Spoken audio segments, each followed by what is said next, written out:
My boyfriend jokes around with my coworker while teaching her his language. She takes it as flirting. Trish joined my waitressing job 5 months ago.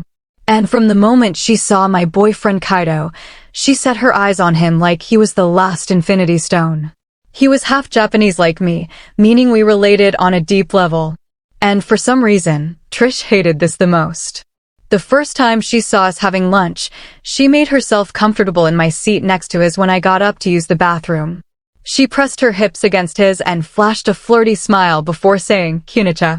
When he awkwardly set it back, she grabbed a pair of chopsticks and started eating noodles unsuccessfully, complaining about whitewashed girls, appropriating his beautiful culture.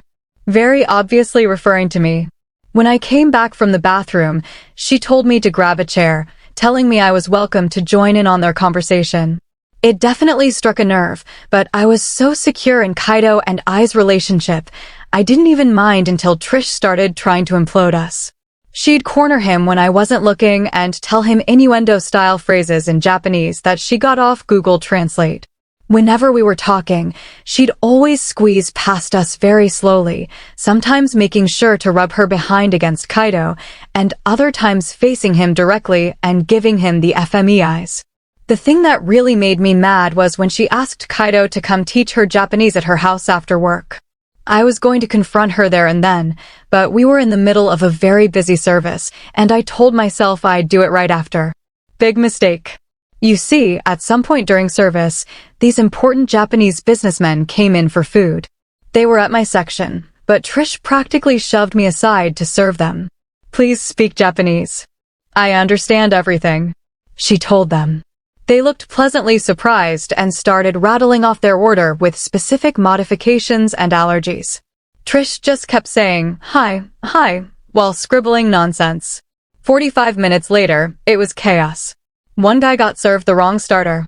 Another received 2 sushi orders instead of his chicken chowine. And the third guy actually started having an allergic reaction to shellfish, which he asked to exclude. That's when Trish did it. While Kaido ran to get the EpiPen, she pointed at me and told her cousin, who was the manager, that I changed the order to sabotage her. And without verifying anything, her cousin wrote me up on the spot in front of everyone. One more incident and you're terminated. I went home crushed and just cried to Kaido. I was wondering if just quitting was my best option until Kaido suggested something. If she wants me to teach her Japanese, let's do exactly that. Over the next few weeks, we set our plan into place. At the restaurant, Kaido and I fainted relationship problems and, of course, Trish jumped at the opportunity to comfort him. She started sitting next to him again, placing his hand on her shoulder, getting dangerously close. And then Kaido went for it. He offered to teach her Japanese. Not at her house, just here in the restaurant. But she jumped at it like SpongeBob hearing the Goofy Goober song. Before I knew it, they were in the back together, laughing at each other and grinning ear to ear. Kaido was teaching her phrases, and she was listening to him with puppy eyes and repeating everything in the most seductive anime a girl voice she could put on. Me and Kaido would exchange quick glances, trying not to laugh, because these phrases were just ridiculous. Very soon, he convinced her to start saying these phrases to customers. I would waitress next to her and hear her say "Kuso bababa," meaning crappy old hag, to an elderly Japanese lady. I would have to clench my jaw tight so I wouldn't laugh. Another absolute gem I heard from here in one day alone were "Busa shine," meaning ugly, __, go die to a little 7-year-old girl with autism. What made the whole situation so much better was how every time after insulting a customer, she'd run to Kaido to tell him she did it like she was a 4-year-old kid, showing you how quickly she could eat her crayon. All while Kaido would just smile at her and tell her she was doing great. For weeks, Trish insulted customers in Japanese, telling them "Kusakut shine," eat, __, and die. F your ancestors, or my personal favorite. I'm stupid and think I know what I'm saying. But then the owner's mother's 85th birthday party happened. She was fully Japanese and seeing her son for the first time in 3 years. The owner was there and they reserved an entire section to themselves. It was set to be an amazing night. Trish was waitressing and that's when Kaido did it. He convinced her to go take the woman's order and told Trish to take it in Japanese, which she did. She went up to the owner's mother and, with the confidence of a Bradley Martin in a street fight with an MMA fighter, said, meaning, "Hello, you dumb old good-for-nothing beach, kiss my behind." The restaurant went silent. The owner's face drained of all color, like someone had pulled a plug and let everything good flow out. His hands started shaking so bad the napkin in his lap fell to the floor. He pushed his chair back real slow and stood up, the metal leg scraping against the floor, making this awful sound that made everyone flinch. Every single person at that birthday table just froze like they were playing freeze tag. Nobody moved. Nobody breathed. The owner's eyes stayed locked on Trisha's face, and I swear the temperature in the whole restaurant dropped 10 degrees. Kaido practically jumped over 2 tables trying to get to the owner, his mouth going a mile a minute in Japanese, his hands moving around trying to explain something. The owner raised one hand sharp and quick, cutting Kaido off mid-sentence without even looking at him. His eyes never left Trish. That's when Trish's cousin shot up from wherever she'd been hiding and started pointing at me, her voice getting louder with each word. She kept saying, I must have done something to mess with Trish again, that I was jealous and trying to ruin everything. The owner's mother sat there with her hands folded in her lap, this look on her face like someone had just slapped her, but she was too polite to say anything. The owner reached down real gentle and took his mother's arm, helping her stand up from her chair. He spoke to her in this soft Japanese that sounded nothing like how angry his face looked. Then he turned to everyone at the reserved section and told them service would be paused while he handled this situation. His voice was so calm it was scary, like when your dad gets quiet instead of yelling and you know you're really in trouble. Trish must have thought she could fix this because she started talking again. More of those Japanese phrases tumbling out of her mouth. Each word made things worse. The birthday guests started pulling out their phones and I could see them typing stuff into translation apps. One lady's eyes went huge and she covered her mouth with her hand. Another guy actually laughed, but not in a funny way, more like he couldn't believe what he was hearing. Trish kept going, probably calling them all kinds of horrible things while thinking she was apologizing. Kaido grabbed Trish's arm and told her to stop talking immediately, that she was only making things worse. She looked at him all confused, her face scrunched up like a little kid who doesn't understand why they're in trouble. She tried to pull her arm away and kept insisting on speaking, probably thinking that if she just threw out more Japanese words, it would somehow make everything better. The owner's voice cut through the room when he told Trish to get off the floor right away and not return until he called for her. Then he looked directly at me and asked me to help the other servers calm the guests and continue service. The way he said it made it obvious this wasn't finished. Not even close. I went over to the owner's mother and bowed the way my grandmother had taught me when I was little. I apologized in Japanese for the disruption to her celebration, using the formal words I'd grown up hearing. She gave me a look filled with disappointment that hit me straight in the gut. My stomach felt like it dropped through the floor, because I knew I was partly responsible for ruining this sweet old lady's special day. The kitchen was in chaos when I went back there to grab water pitchers. Trisha's cousin cornered me between the prep station and the dishwasher, her face red and furious. She started shouting that this was all my fault, that I'd been jealous of Trish since day one. The kitchen staff kept their heads down, chopping vegetables and stirring pots, but I could feel every pair of ears tuned in. She got right in my face and said if I didn't fix this, she'd fire me on the spot. Her spit actually hit my cheek as she screamed. The rest of the shift was the longest 3 hours of my life. Every time I walked past the owner's table, I felt sick. The birthday cake sat there untouched, the candles never lit. The owner had moved his mother to a quieter corner, and they sat there talking softly while guests slowly trickled out, some shaking their heads and muttering. When the shift finally ended, I practically ran to the parking lot. Kaido was already there, leaning against his car with his head in his hands. He looked up when he heard my footsteps and immediately said the plan had gone way too far. We sat in his car with the engine off, arguing back and forth about whose idea it was in the first place. He kept saying we should have known it would go bad when she started insulting regular customers. I kept saying he was the one who pushed her to do it at the birthday party. We were both defensive and guilty at the same time, our voices rising and dropping, then rising again. Neither of us wanted to admit we'd let our stupid revenge plan hurt an innocent old woman on her birthday. By the time we stopped, the parking lot was almost empty. Both of us just sat there, feeling awful. My phone buzzed in my pocket. It was a group text from the owner to all staff about a mandatory meeting tomorrow morning before opening. The message was short, just 2 formal lines that made my stomach sink. Kaido's phone went off at the same time, and we both stared at our screens. Other staff started replying with question marks and worried emojis, but the owner never responded. I dropped Kaido at his place and drove home alone. I couldn't eat dinner. My roommate asked what was wrong, but I went straight to my room. I lay in bed staring at the ceiling, replaying the look on the owner's mother's face when Trish said those awful things. The hurt in her eyes wouldn't leave me. I thought about the businessmen who got sick because of Trish's lies about knowing Japanese. I thought about how I'd let this whole revenge scheme spiral too far just because I was mad about getting written up unfairly. Around 3 in the morning, I finally dozed off, but kept waking up every hour to check my phone, hoping the meeting was canceled. It wasn't. I arrived at the restaurant 45 minutes early the next morning, but half the staff was already there, nervous. The owner wasn't around yet, but an older man in a suit was setting up papers at the big party table. Trish came in with her cousin, both of them looking confident, like nothing was wrong. When everyone was seated, the man introduced himself as Pascal Levy, a senior manager from the owner's downtown restaurant. He said he was there to conduct a formal investigation into last night's incident, and everyone would need to give their account. His voice was calm, but serious enough that it was clear this wasn't just a normal staff meeting.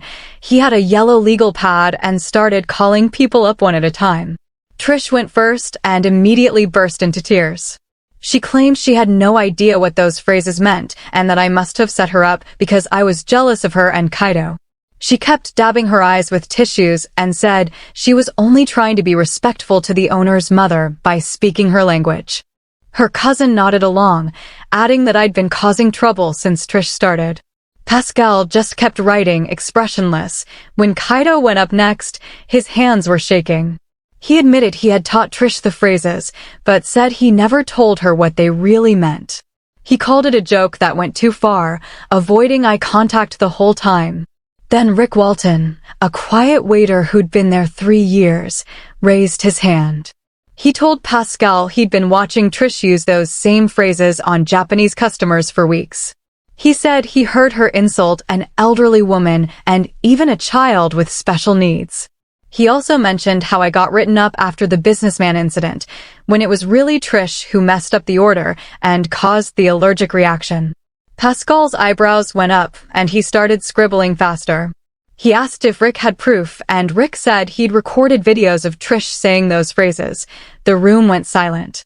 Pascal stood and told everyone to submit written statements by 5 o'clock that day, including any evidence like texts, photos, or videos. He made it clear that lying or holding back would mean immediate termination.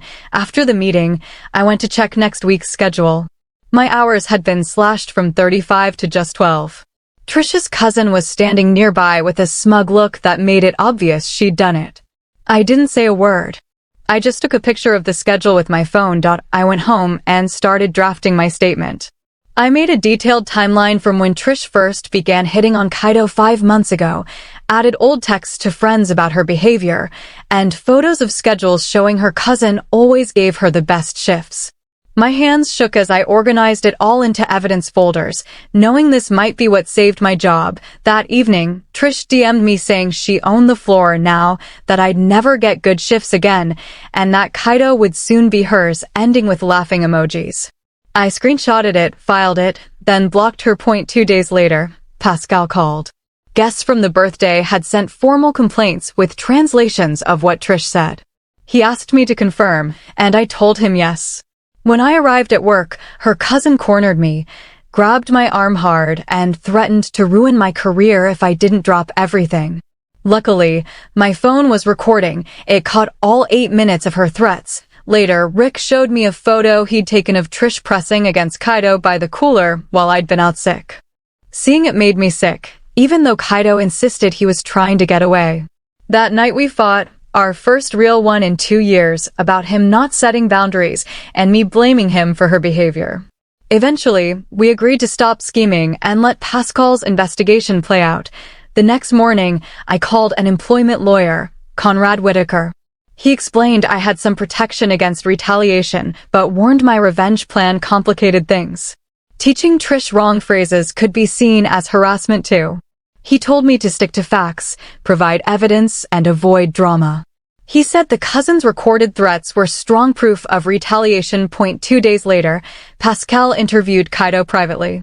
Kaido texted me after, saying he'd tried to protect me but admitted we were dating since Pascal already knew from other staff. Pascal asked Kaido specific questions about who started the plan and if management knew. That afternoon, the owner emailed everyone to submit any staff messages about the birthday incident. I debated including Trish's DM bragging she owned the floor, but remembered Conrad's advice to send everything. That night, I emailed Pascal with the DM, photos of schedule changes, my timeline, and a request to remove the businessmen write-up. I felt sick after hitting send. Meanwhile, Pascal uncovered through the PS system that the cousin had been reassigning sections to cover Trish's mistakes, often pinning them on me. The next morning, I met with Pascal and a Japanese woman with her daughter, who confirmed Trish had insulted her mother weeks earlier. They showed photos and agreed to submit a statement. Soon after, the cousin sent a threatening group text warning anyone who cooperated would lose hours. Rick forwarded it to me, and I immediately sent screenshots to Pascal. His jaw tightened as he called the owner. That night, Kaido and I wrote and signed confessions admitting our revenge plan, how Trish harassed him, how we retaliated by teaching her insults, and how it spiraled out of control. 3 days later, Pascal held another staff meeting. Kaido and I read our statements aloud while Trish glared and her cousin stood by the door. Pascal then announced his decisions. Trish suspended pending review, Kaido suspended 2 weeks without pay, and the cousin stripped of scheduling duties. I received a formal warning for unprofessional conduct, but wasn't suspended since the evidence showed I was reacting to harassment and false accusations. The warning letter said any similar incident would mean immediate termination. I was relieved to still have a job, but mostly felt hollow knowing the mark would stay on my record. That night, Trish blasted social media claiming discrimination and bullying, tagging the restaurant and calling for boycotts. Staff split sides. Some defended her, others posted old screenshots of her bragging about getting me written up and pursuing Kaido. The comment sections turned into a war zone. I wanted to respond, but remembered Conrad's advice to stay quiet, so I focused on organizing all my evidence. 2 days later, Pascal told me the owner's mother wanted to see me. Nervous, I met her at the restaurant and apologized in Japanese for ruining her birthday. She listened, then said she was disappointed in everyone but new management had failed to stop the toxic culture. She wanted the place to improve, treat staff fairly, and respect all customers. She believed I was genuinely sorry and hoped I would learn from it. 3 days later, Pascal and the owner held a staff meeting. The owner announced Trish was terminated for harassment and creating a hostile work environment. All staff would undergo cultural sensitivity training, and external HR would oversee management for 90 days. The cousin was demoted to server, her favoritism cited directly. Kaido received a 2-week unpaid suspension and probation.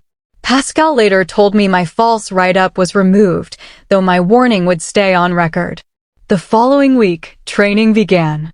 Many rolled their eyes at first, but the trainer made it engaging with real examples and role plays. By the end, even skeptics were participating. Over the next 2 weeks, work felt calmer without Trish and her cousin's favoritism, but tension lingered. Every time I passed the table from the ruined birthday, guilt twisted in my stomach. I realized I needed a fresh start and began applying elsewhere. Rick noticed, offered to be my reference, and connected me with a family-run cafe downtown. The interview went well. I was honest about my past mistakes and focused on what I'd learned. The owner offered me a job with lower pay but better hours and a healthier environment. Meanwhile, Kaido took a conflict resolution class, and we worked on healthier communication and boundaries, which improved our relationship. Pascal later sent me a fair reference letter, noting my growth and accountability. On my last shift, most coworkers kept things professional. Rick gave me a quick hug, and Pascal nodded as I left. A week later, Kaido and I ate there as customers, and I saw how different the place felt without the drama. Starting at the cafe was refreshing, smaller, calmer, and drama-free. The pay was less, but I finally had peace of mind, no stress headaches, and a healthier relationship at home.